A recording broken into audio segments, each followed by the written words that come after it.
માનनीय मुख्यमंत्री श्री ભૂપેન્દ્રભાઈના અધ્યક્ષસ્થાને કેબિનેટની બેઠક મળી. માનनीय વડાપ્રધાનશ્રીનો પણ કાર્યક્રમ અંગેની પણ ચર્ચાઓ થઈ. સૌ પહેલાં માનनीय વડાપ્રધાનશ્રી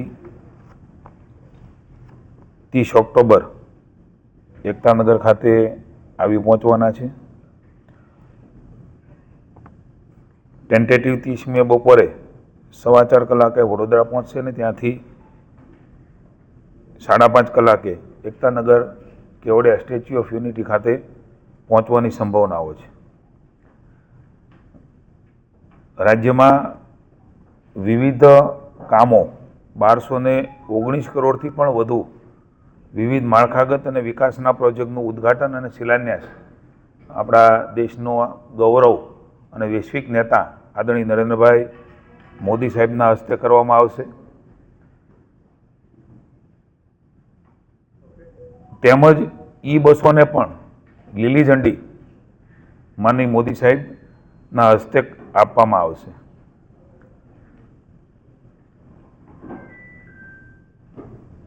એ ઉપરાંત સરદાર 150મી જન્મજયંતિની ઉપલબ્ધિમાં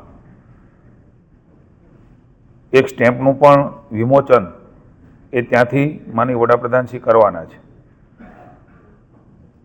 અલગ અલગ પ્રકારે કામો ઉપરાંત 367 કરોડના ખર્ચે નિર્માણ થનારા the museum of royal Kingdom of ઇન્ડિયાના ખાતમુહૂર્ત પણ ત્યાંથી થવાના છે. એટલે 700 કરોડથી પણ વધારે રકમના ખાતમુહૂર્ત તેમજ સાથે સાથે ભગવાન બિરસા મુંડા આદિવાસીઓના ભગવાન તરીકે જેમની પૂજા થાય છે એના નામ સાથે જોડાયેલા 303 કરોડના ખર્ચે નિર્મિત બિરસા મુંડા ભવનનું ઉદ્ઘાટન પણ ત્યાંથી થશે.